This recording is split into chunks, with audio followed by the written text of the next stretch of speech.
भूः भुवः स्वः महः जनः तपः ओं सत्यं तत्सवितुर्वरेण्यं भर्गो देवस्य धीमहि धियो यो न प्रचोदयात्. சித்ரேண பவித்ரேண சூரியஸ்ய ரஸ்மிபிः. கிட்டத்தட்ட ஒரு 1000 யாகங்கள் செஞ்சதோட பலனாக நிர்மாணிக்கப்பட்ட ஒரு சன்னதி தான் இந்த அபயேஸ்வரர் சன்னதி. இங்கே சிவனோட பேர் அபயேஸ்வரர், அம்பாளோட பேர் அங்கநாயகி. ஏன் அங்கநாயகி அப்படின்னாக்க, சிவனுக்கு ஸ்ரீசக்கர பிரதிஷ்டையின் மேல இருக்கிறதுனால இங்க அர்த்தநாரீஸ்வர ஸ்வரூபமாக அங்கநாயகியாக அம்பாள் இருப்பதாக ஐதீகம். ஸோ அபயேஸ்வரர், அபயம் அப்படின்னா என்னன்னா, அபயம்னா கொடுப்பவர்.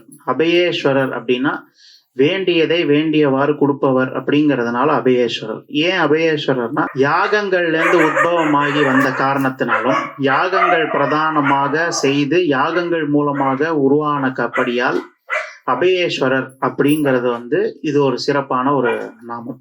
அது இந்த சந்நிதியும் இந்த சாநித்தியத்தையும் இங்கிருந்து இருக்கக்கூடிய அந்த மகத்துவத்தையும் மக்கள் உணரலாம்.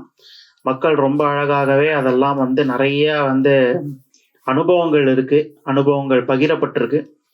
இதெல்லாம் ஒரு ஒரு அறிமுகம். ஏன்னா க்ஷேத்திரம் அப்படின்னா ஏன் நம்ம வீட்டில் உட்காந்து பண்ணலாமே, ஏன் ஒரு இடத்துக்கு வரோம் அப்படிங்கிறதெல்லாமும் ஒரு ரொம்ப முக்கியமான ஒரு விஷயம். ஏன்னா க்ஷேத்திரம் அப்படிங்கும்போது டெடிக்கேட்டடா அதுக்கான ஒரு ஒரு எனர்ஜி இதெல்லாம் அங்கே எனர்ஜைஸ் பண்ணியிருக்கோம். நம்ம அந்த எனர்ஜைஸ் பண்ணப்பட்டதுனால இந்த இடத்துல நம்ம உட்கார்றதுங்கிறது நமக்கு கூட கொஞ்சம் பூஸ்ட்.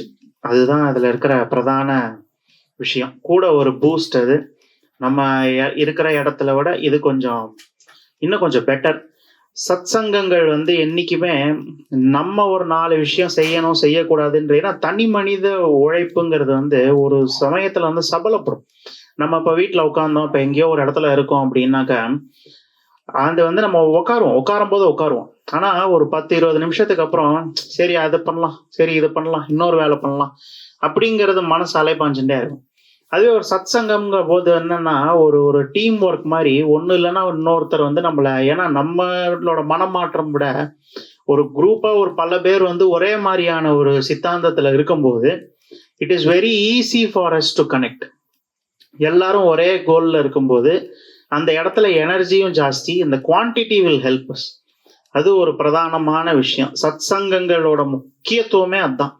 என்னதான் ஜபங்கள் இதெல்லாம் தனிப்பட்ட முறையில நம்ம பெரிய விஷயமா பார்த்தாலும் சத்சங்கங்கள்ல கலந்துக்கணும். இந்த மாதிரியான யாகங்கள், இந்த மாதிரியான கூட்டு பிரார்த்தனை நிகழ்ச்சிகள்ல கலந்துக்கணும்னு பெரியவங்க வலியுறுத்துறதோட மேஜர் ஏன் அப்படின்னு கேட்டோம்னா, அந்த சத்சங்கங்கள் மூலமா தான் நமக்கு ஒரு லைனுக்கு வருவோம், நம்ம 1 லைனுக்கு வருவோம். அதனால இந்த சத்சங்கங்களுக்கு வர்றதுங்கிறது ரொம்ப பெரிய விஷயம். அப்படி நம்ம ஒரு முடிவு பண்ணி இன்னைக்கு சிவராத்திரியில எல்லாரும் ஒன்று கூடி ஒரு சில விஷயங்கள்லாம் நம்ம செய்யணும், ராத்திரி ஃபுல்லா இருந்து இந்த மாதிரி நம்ம சிவநாமம்லாம் பண்ணணும் அப்படின்னு நம்ம முடிவு பண்றது ரொம்ப ரொம்ப ரொம்ப ரொம்ப நல்ல விஷயம். ஸோ அதுக்கேற்றா போல ராத்திரி இன்னைக்கு நம்ம சிவநாம ஜபம், அபிஷேகம், ஆராதனைன்னு எக்ஸ்டென்சிவா எல்லாமே நம்ம சிவசக்தி ஆராதனையா, சிவன் சக்தி எல்லாம் சேர்த்தா போல ஒரு இரவு பூர்வம் நம்ம சிவனோட விஷயங்களை நம்ம பல்வேறு முகங்கள் எல்லாத்தையும் நம்ம பார்ப்போம். ஸோ ஃபர்ஸ்ட் நம்ம ஒரு சிவநாம பிரார்த்தனையோட, அதாவது சிவநாமத்துல ஓம் நம சிவாய அப்படிங்கிறது பஞ்சாட்சர ஜபம். அதுல என்னோட ஆச்சாரியார்கள் 2 விஷயங்கள் போதிச்சாங்க. அதாவது ஓம் நம சிவாய அப்படின்னு நம்ம சொல்லும் போது, ஓம் நம ஃபர்ஸ்ட் நம்ம சரணாகதி கொடுக்குறோம். ஓம் நம சிவாய சரணாகதி அடைஞ்சிட்டு நம்ம பிரார்த்திக்கிறோம். அதுவே சிவாய நமக அப்படின்னா நம்ம முதல்ல பகவானை பார்த்துட்டு அப்புறமா தான் சரணாகதி. சிவாய நமக, நான் உன்னை பார்த்துட்டேன், ஏன்னா சிவாய நமகன்னா பார்த்துட்டேன் அப்படிங்கிறது, அந்த அனுபவம் வந்ததுக்கு பிற்பாடு சரணாகதி. அதுவே நம சிவாய அப்படின்னா நான் முதல்ல சரணாகதி அடைஞ்சிடுறேன், அப்புறமா அனுபவத்தை நீ கொடு அப்படிங்கிறது. ஸோ இது 2மே இதோட தத்துவமாக இருப்பினும் பெரியவங்க ஓம் நம சிவாயன்னும் சிவனை சொல்லணும், ஓம் சிவாய நமகன்னும் நம்ம சொல்லணும்.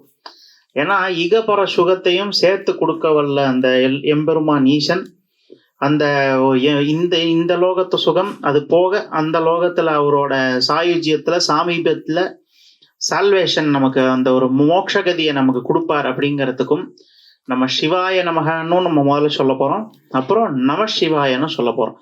So we are cultivating both devotion and salvation, ரெண்டத்தையும் நம்ம வந்து இது பண்றோம். மக்களுக்கு நமக்கு எல்லா நாளும் நீட்ஸ் இருக்கு, நீட்ஸ் இல்லாம இருக்க போறது கிடையாது. அதனால எல்லாமே வேணுங்கிறது தான் பிரார்த்தனை. அதனால முதல்ல சிவநாம ஜபத்தோட ஆரம்பிப்போம். முதல்ல கொஞ்ச நேரம் ஓம் நம சிவாய, ஃபர்ஸ்ட் சரண்டர் தான் உள்ளதுலே கஷ்டம். அதனால வந்து அதை ஃபர்ஸ்ட் நம்ம ஆரம்பிச்சிருவோம். அப்புறம் சிவாய நம்ம சந்தேகங்கள்லாம் அவர் அப்புறமா தீர்ப்பார். முதல்ல நம்ம முடிஞ்ச வரைக்கும் நம்ம சரணாகதி அடைய ட்ரை பண்ணுவோம். முடியாத பட்சத்துல அவர் நமக்கு சரணாகதி அடையறதுக்கான புத்தியை தரட்டும், மனசை தரட்டும். அதனால ரெண்டத்தையும் நம்ம பார்க்க போறோம்.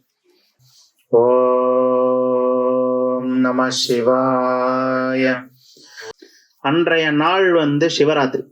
ஊர் மக்கள் எல்லாம் சேர்ந்து ஒரு கோயில்ல ஒரு இடத்துல ஒரு குடிசை கீழே ஒரு சிவலிங்கம் மாதிரி ஒரு குடில் அமைத்து அது கீழே சிவலிங்கம் செய்து ஊர் மக்கள் பிரார்த்தனை பண்ணிட்டு இருந்தாங்களாம்.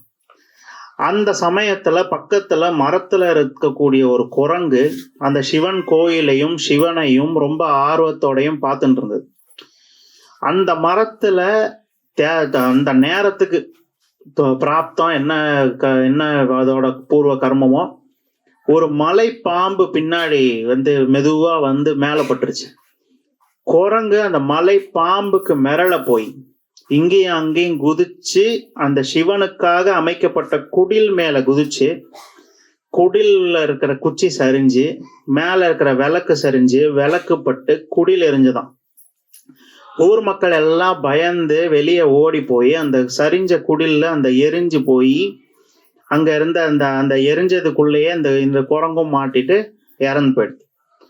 ஆனா அது அடுத்த ஜென்மத்துல என்னவா இருந்ததுன்னா ஒரு பெரிய வேத விற்பனரா பிறந்தோம். ஏன்னா அன்றைய இரவுல அந்த குரங்கு தன்னோட சேட்டையால குடிலை எரித்து சாம்பலாக்கி அது பாபமாக இருந்தாலும் அந்த சாம்பல்ன்றது வந்து சிவனுக்கு உரிதான விஷயமா இருந்ததுனால சிவன் அதை விபூதி அபிஷேகமா பார்த்தாராம். இதுல ரெண்டு விஷயம் இருக்கு. ஒண்ணு, அவ்வளோ கருணையானவர் அவர்.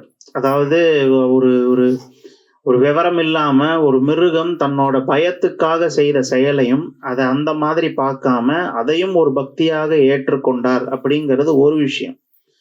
ரெண்டாவது, நம்ம சிவராத்திரியில இந்த மாதிரி கதைகள்ல இருந்து இன்னொன்னு என்ன புரிஞ்சுக்கணும் அப்படின்னாக்க, தனக்கான ஒரு ஒரு ஒரு ஒரு சுய நினைவுன்றது வந்து மனிதனுக்கு இருப்பது போல எல்லாருக்கும் இருக்கா? எல்லா ஜீவராசிக்கும் கிடையாது. ஜீவராசிகள் எல்லாம் தங்களுக்கு எப்படி முடியுமோ அந்த மாதிரியான சில கர்மங்களை செய்ய போது பகவான் ஏத்துப்பார். ஏத்துக்கிட்டு அதுக்கு உண்டான பலனோ இல்லை அதுக்கு மிகுதியான பலனோ கூட கொடுப்பார். ஆனா நமக்கு இருக்கிற லெவல் ஆஃப் அவேர்னஸ் நம்ம யாரும் நம்ம புரிஞ்சுக்கக்கூடிய ஒரு தகுதியும் ஒரு தெளிவும் படைத்த நம்ம இன்னும் கொஞ்சம் பெட்டரான சேவைகளில் ஈடுபட்டு நம்ம இன்னும் நிறைய பகவானுக்கு செய்து பண்ணோம்னாக்க நம்மளோட இகப்பர சௌக்கியம் வந்து கண்டிப்பா கேரண்டி ஆகும் அப்படிங்கிறது தான் இதுல இருக்கக்கூடியது. இந்த மாதிரி சிவராத்திரி நாள்ல நம்ம வந்து இங்க உட்கார்றதோட மேஜர் ரீசன் என்ன அப்படின்னாக்க, நம்மளோட அவேர்னஸையும் நம்ம இன்னும் கொஞ்சம் ஜாஸ்தி படுத்திக்கணும். என்னதான் நமக்கு வந்து விஷயங்கள் எல்லாம் புரிதல் இருந்தாலும் சில சமயங்கள்ல வாழ்க்கையோட அந்த போக்குல நம்ம தப்புன்னு தெரிகிற சில விஷயங்களையும் செய்வோம், சரின்னு தெரிகிற சில விஷயங்களையும் செய்ய மாட்டோம். இந்த மாதிரியான நிலைமைகள்ல இருந்தெல்லாம் நமக்கு வந்து சிவன் ஒரு நல்ல தைரியத்தையும் நல்ல ஒரு தீர்க்கத்தையும் கொடுத்து எது சரியோ அதை செய்யக்கூடிய தெம்பையும் எது சரியில்லையோ அதை நிறுத்திக்க கூடிய தைரியத்தையும் நமக்கு வந்து அவர் என்னைக்குமே தரணும் அப்படிங்கிறது ஒரு முக்கியமான ஒரு பிரார்த்தனை இந்த நாள்ல. சிவராத்திரியில இந்த மாதிரி வந்து தெரியாமல் செய்யப்பட்ட பக்திக்கு ஏராள அனுகிரகம் கிடைத்த கதைகள் ஏராளம். ஒரு குரங்குக்கா இருக்கட்டும், ஒரு புலிக்கு கிடைச்சதா இருக்கட்டும், இந்த மாதிரி ஏராளம். ஆனா அதுல இருந்தெல்லாம் வந்து சிவன் கருணையானவர் அப்படிங்கிற ஒரு பாடத்தை மட்டும் நம்ம எடுத்துக்கிட்டோம்னாக்க அது வெறும் one side of the story. ரெண்டாவது ஸ்டோரி நம்ம என்ன ரெண்டாவது முக்கியமான இடம் என்ன எடுத்துக்கணும் அப்படின்னா, இயலாமையின் அடிப்படையிலிருந்து செய்யக்கூடிய பக்தியையே அவர் அவ்வளோ புரிஞ்சுக்கிறாரு. அப்படின்னா இயலாமைன்ற ஒரு விஷயம் இல்லாம நம்ம என்ன பண்றோங்கிறத பார்க்கக்கூடிய சிவபெருமானுக்கு இன்னுமே நல்லாவே புரியும். அதனால நம்ம வந்து இந்த மாதிரி விஷயங்கள் எங்க தெய்வம் நம்ம செய்யறதை ஏத்துக்குமோ ஏத்துக்காதோங்கிற அந்த ஒரு சந்தேகம்லாம் இல்லாம, இயன்ற அளவு அப்படிங்கிறது இல்லாம, இயன்ற அளவுக்கும் மேல என்ன செய்ய முடியுமோ அதை நம்ம எப்பயுமே வந்து செய்யணும். மக்கள் சேவை மகேசன் சேவை. அதே மாதிரி கோயில்களுக்கு செய்யறதா இருக்கட்டும், சக மனிதர்களுக்கு செய்யறதா இருக்கட்டும், எப்பவுமே நம்ம வந்து நல்லாவே எடுத்து செய்யணும். அப்பனாதான் அது வந்து நல்ல நம்மளோட வாழ்க்கையில புண்ணிய காரியமா ரெஜிஸ்டர் ஆகும். அதுதான் நம்ம வளர்ச்சிக்கு உதவும். நம்ம வளர்ச்சிக்கு மட்டும் இல்ல, நம்ம சந்ததி வளர்ச்சிக்கும். இன்னைக்கு நம்ம நல்லா இருப்போம், ஓகே, நாளைக்கு நம்ம ஃபேமிலியும் நல்லா இருக்கணும் அப்படின்னாக்க இந்த மாதிரி விஷயங்கள் எல்லாம் நம்ம ரொம்பவே கருத்துல வைத்துக் கொள்ளணும்.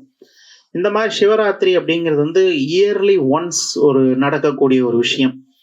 எல்லாரும் எல்லா நாளும் உட்கார்ந்து பழகிய விஷயம் இல்லை. ராத்திரி ஃபுல்லா உட்கார்றதோ இல்லை ஒரு லாங் டைம் உட்கார்றதோ ஒரு பெரிய ஒரு பழக்கம் இல்லாத காரணத்தினால இப்ப நம்ம அபிஷேகம் இதெல்லாம் பார்க்கறதுக்கு முன்னாடி அதுக்கு ஏத்தா போல சில நியாசங்கள், சில ஒரு கிரியைகள் எல்லாம் சொல்றேன். அது எல்லாரும் கூட சேர்ந்து செய்யுங்க. It will be very useful. அப்படின்னாதான் உட்கார்ந்து ஒரு எக்ஸ்பீரியன்ஸ் முக்கியம். ஏதோ நம்ம வாட்டு உட்கார்ந்துருந்தோம் அப்படியே பார்த்துட்டே இருந்தோம் ஏதோ பண்ணாங்கன்றது இல்லாம, நம்மளும் அட்லீஸ்ட் வருஷத்துக்கு ஒரு நாளாவது டெக்னிக்கலி கொஞ்சம் நம்ம இறங்கி ஏதோ ஒன்று பண்ணினோம் அப்படிங்கிறது ரொம்ப ரொம்ப ரொம்ப முக்கியம்.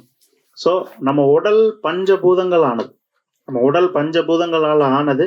இந்த மாதிரியான ராத்திரி அப்படி சிவராத்திரி அப்படிங்கிறது பார்த்தோம்னா ஒரு ஒரு அந்த மாதிரியான பிரபஞ்ச சக்தி அந்த இல்லைன்னா அந்த ஒரு ஆற்றல்கள் நிறைய இருக்கக்கூடிய கால சமயங்கள். இதெல்லாம் நம்ம வந்து எந்தவித ப்ரிப்பரேஷனும் இல்லாம ஸ்ட்ரெயிட்டா அப்படியே உட்காந்து நேரடியா பூஜைகள் ஜபங்கள் நம்ம வாட்ட ஆரம்பிச்சோம்னாக்க அடுத்து ஒரு 4 நாள் அதுக்கான அவஸ்தையை நம்ம பட வேண்டியது இருக்கும். அதனால அந்த மாதிரி இல்லாதக்கு நம்ம முதல்ல ஒரு கலயம், அதாவது ஒரு சேனலைஸ்ட் ஒரு பாத்திரமா ஆயிட்டு அதுக்கப்புறம் நம்ம ரிசீவ் பண்ணினோம் அப்படின்னாக்க இன்னும் நல்லா இருக்கும். ஸோ முதல்ல நம்ம பஞ்சபூத தத்துவங்கள், நம்ம உடம்புல இருக்கக்கூடிய தத்துவங்களை நம்ம சமன் செய்ய போறோம், ஒரு சமன்பாடுக்கு கொண்டு வர போறோம்.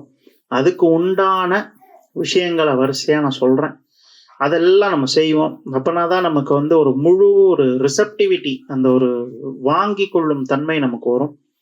அதையும் நம்ம செய்வோம். ஸோ இந்த ராத்திரி வந்து ஒரு எக்ஸ்டென்சிவான ராத்திரி. முடிஞ்ச வரைக்கும் எல்லாரும் பங்கு கொண்டு இருக்கணும்.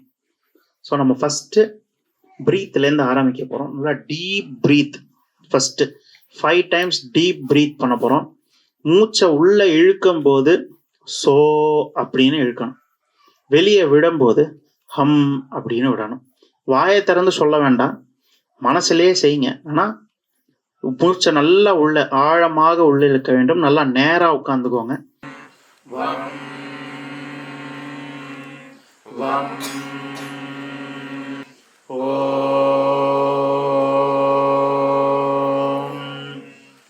எல்லாருக்குமே ஏதோ ஒரு வேலையோட பிணைந்து ஓடிக்கிட்டே தான் இருக்க போறோம். அதுல எந்த வித மாற்றமும் கிடையாது. ஓடிட்டே இருக்கிறதுல பெருமையும் இருக்கா அப்படின்னு கேட்டோம்னா எல்லாருக்கும் எல்லாம் இருக்கிறதோட ஒரு 15 நிமிடமாவது நம்ம உட்காருவதன் மூலமாகத்தான் நமக்கு ஓரளவுக்கு வந்து நம்ம ஓடுறது எதுக்கு ஓடுறோம், ஏன் ஓடுறோங்கிற ஒரு நிதானமாவது நமக்கு வரும். அதாவது இதுக்கு ஒரு ஜாப்பனீஸ் கான்செப்டே இருக்கு. அதாவது வந்து அப்சர்விங் அப்படிங்கிறதுக்கு ஒரு பெரிய முக்கியத்துவம் இருக்கு அவங்களுக்கு. ஃபேக்டரிஸ்ல பெரிய பெரிய ஃபேக்டரிஸ்ல பெரிய பெரிய ஒரு வேலை செய்யற இடங்களை அவங்க மெனக்கட்டு வந்து ஒரு சர்க்கிள் போட்டு உள்ள உட்கார வச்சு உள்ள நிக்க வச்சு நடக்கிற ப்ராசஸை வந்து பார்க்க வைப்பாங்க. எதுக்கு பார்க்க வைக்கிறாங்க அப்படின்னாக்க, அந்த பார்த்துட்டே இருக்கும்போது தான் வந்து எதெல்லாம் தேவையில்லைன்றது தெரியும். வெளியே நின்று பார்த்தாதான் தெரியும் அப்படின்னு. ஸோ அந்த மாதிரி நமக்கு வந்து ஒரு ஒரு ஒரு நமக்கு நம்மளே வெளியே இருந்து பார்க்கக்கூடிய அந்த தன்மை அப்படிங்கிறது அட்லீஸ்ட் ஒரு நாளைக்கு ஒரு 15 நிமிடமாவது உட்கார்ந்து கொஞ்சம் அட்லீஸ்ட் இப்போ நான் சொல்லி கொடுத்த சோகம் வரைக்குமாவது அப்படி உட்கார்ந்து பண்ணினால்தான் நமக்கு ஓரளவு அந்த எண்ட்லெஸ் டூயிங்ல இருந்து ஒரு அப்சர்வேஷன்ற ஒரு விஷயம் வந்து ஆரம்பிக்கும். அப்படி ஆரம்பிச்சாதான் நம்ம செய்யறதுல எத்தனை தேவையில்லாத நம்ம செய்யறோம், நம்ம பேசுறதுல எவ்வளோ தேவையில்லாத வார்த்தைகள் விட்டோம், நம்ம எவ்வளோக்கு எவ்வளோ கொஞ்சம் கன்சர்வ் பண்ணிருக்கலாம் நம்மளேங்கிற ஒரு ஐடியா நமக்கு வரும். எவ்வளவுதான் சொல்லி கொடுத்த சொல்லும் கட்டி கொடுத்த சோறும் ரொம்ப நாளைக்கு நிலைக்காது. அதனால வந்து நம்மளுக்கா வரக்கூடிய உணர்வுகள், நம்மளுக்கா புரிஞ்சு வரக்கூடிய விஷயங்கள் தான் ரொம்பவே நிலைக்கும். அதனால ஒரு 15 நிமிடமாவது தினப்படி நம்ம உட்கார்ந்து பிராக்டிஸ் பண்றது ரொம்ப ரொம்ப நல்லது. அந்த மாதிரி பண்ணினால்தான் இந்த மாதிரி வருஷத்துல நம்ம ஒரு நாள் சிவராத்திரின்னு உட்காரும்போது இன்னுமே அது நமக்கு ஒரு பெனிஃபிஷியலா இருக்கும். அதனால make it a point at least இந்த வருஷத்துல 2026ல இருந்து ஒரு 15 நிமிஷமாவது காலையில சாயங்காலம் உட்கார்ந்து அந்த ஒரு சைலன்ஸ், அந்த ஒரு ஒரு இல்ல தாட்ஸ் ஓடுது பரவாயில்ல ஓடட்டும், உட்காரவாது முடியுதே நம்மளால அப்படிங்கிறது தான். உட்கார்ந்து ஒரு ஒரு ஒரு மூச்சையாவது நம்ம கவனிக்கிறோம் அப்படின்னு. எவ்வளவோ தாட்ஸை கவனிக்கிறோம், எவ்வளவோ விஷயங்களை கவனிக்கிறோம். அது கூட கொஞ்சம் நம்ம விடுற மூச்சை கவனிக்கலாம். அதை வந்து ஒரு பேசிக் ப்ராக்டிஸா இருக்கிறது ரொம்ப ரொம்ப நல்லது. எதையும் அடக்க வேண்டாம், எந்த தாட்ஸையும் அடக்க வேணாம், எந்த மூச்சையும் பிடிக்க வேண்டாம், எதையும் அடக்க வேண்டாம். அட்லீஸ்ட் ஒரு 15 நிமிஷம் உட்கார்ந்து இன்ஹேல் எக்ஸேல நம்ம விடுற மூச்சையாவது நம்ம கவனிச்சு பார்த்தோம்னா தான் நம்ம ஹெல்த் எந்த லெவல்ல இருக்குன்னா நமக்கு தெரியும். அதனால மேக் இட் அ பாயிண்ட், அந்த அப்சர்வேஷன் ரொம்ப முக்கியம். சாசஹா ஆனந்தம் பிரம்மணோ வித்வான் ந பிபேதி கதாச்சனேதி தஸ்யேஷ ஏவ சாரீர ஆத்மா யஃ பூர்வஸ்ய தஸ்மாத் வா ஏதஸ்மான் மனோமயாத் அன்யேந்திர ஆத்மா விஜ்ஞானமயः.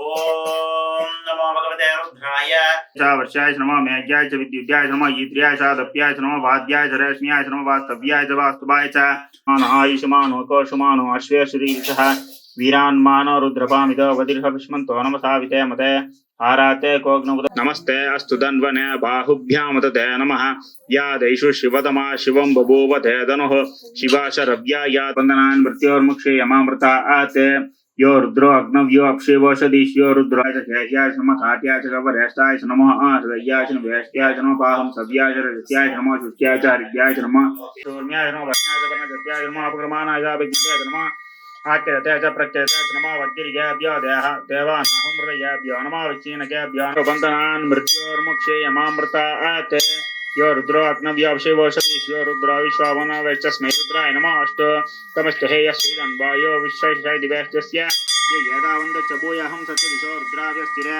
केशाहं सहस्रयोजने वदन्वानि जन्मसि नमो रुद्रेभ्यो ये पृथिव्यां ये अन्तरिक्षे ये दिव्येषामन्नं भातो वशंसपस्तेभ्यो स प्राचीर्ष दक्षिणा स प्रतीचीर्षोऽधिचीर्षोद्वास्तेभ्यो नमस्ते नमः स्मोदेशितं भोजं वेदतामि पोट्रि पोट्रि शिवाय पोट्रि पोट्रि சிகை கங்கி தரித்தானே போற்றி போற்றி சித்தமே போற்றி போற்றி சித்தே போற்றி போற்றி ஆதியே அந்தமே இறையே ஈசனே உமையானே ஊனே எம்பெருமானே ஏற்றமருளானே ஐந்தெழுத்தே ஓங்காரமே நாதமே நான்முகன் கர்ப்பம் களைந்தானே சிவமே சிவாயமே போற்றி போற்றி நாடினேன் நாடும் சிவத்தை சக்தி மார்க்கமாய் தெளிந்தே சித்தம் நித்திய சக்தி யோகமாய் சிவமும் சக்தியும் கலந்ததே சிவயோகமே தெளிந்தார் நித்யமே நம சிவாயமே